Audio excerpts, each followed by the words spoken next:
Olá a todos e obrigado, Stricker, por esse seu nobre comentário.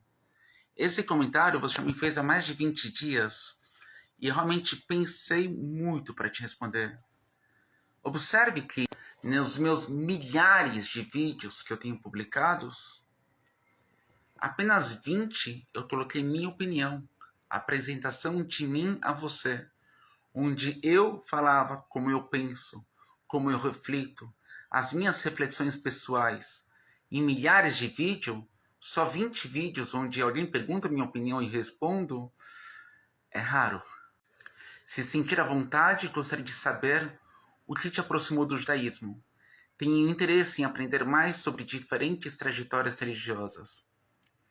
Te agradeço por esse momento que você me trouxe com essa pergunta, para que eu repensasse um pouco sobre praticamente a minha vida inteira.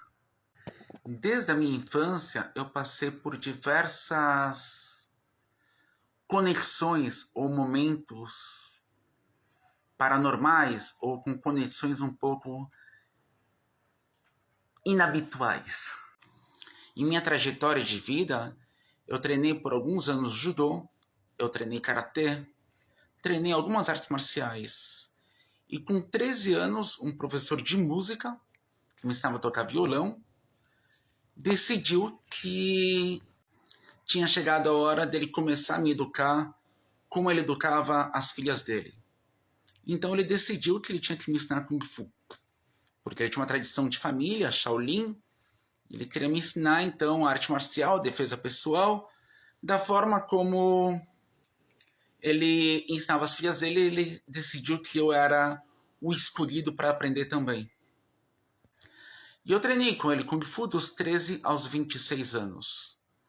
E um dia, numa das tantas provas assim extraordinárias, eu estava com incensos no meio dos dedos, focado em determinados pensamentos de movimentos e anulação de som, literalmente em cima da caixa de água de um prédio, em cima do alto de um prédio, em cima de tudo, que ele me colocou lá em cima para meditar o dia inteiro, uns incensos enormes, grossos, no meio dos meus dedos queimando. E eu, na meditação, que ele me deixou lá sozinho, o incenso começou a queimar, literalmente fritar os meus dedos.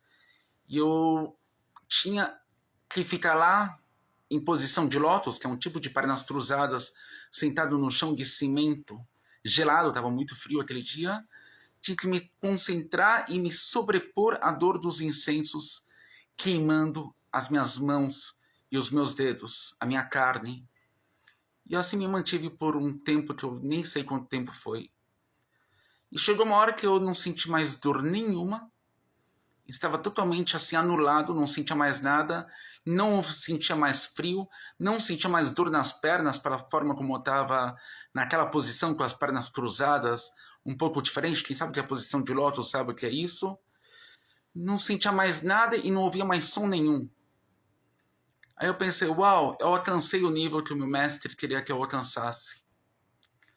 Aí chegou uma hora que eu não sentia mais nada, eu pensei, quanto tempo passou? Deixa eu abrir os olhos. E abri os olhos e vi que não estava mais sentado, eu estava de pé. Eu pensei, ué, mas cadê o sol? Cadê o céu?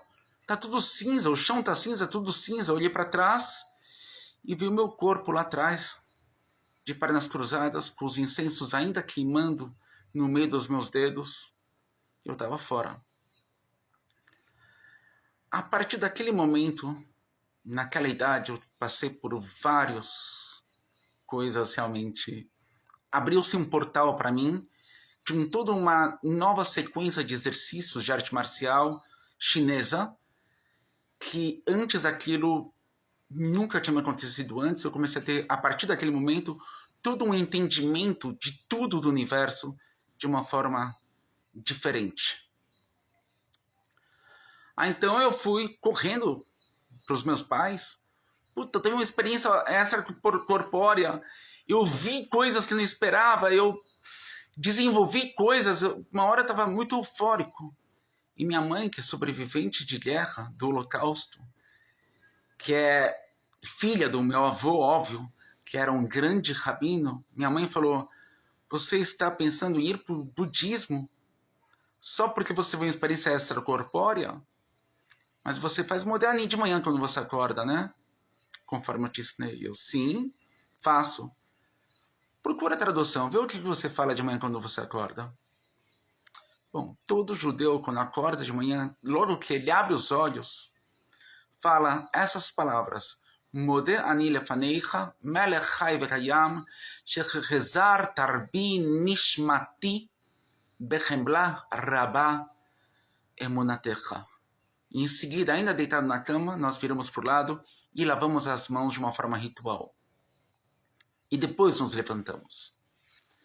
E o que significa essa reza matinal?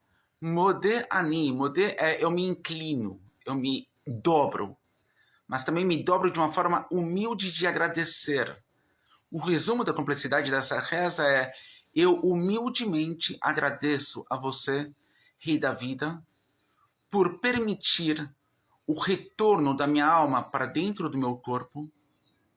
Grande é a sua confiança em mim, para que eu tenha mais uma chance de continuar o meu trabalho aqui nesse plano físico, terrestre, carnal.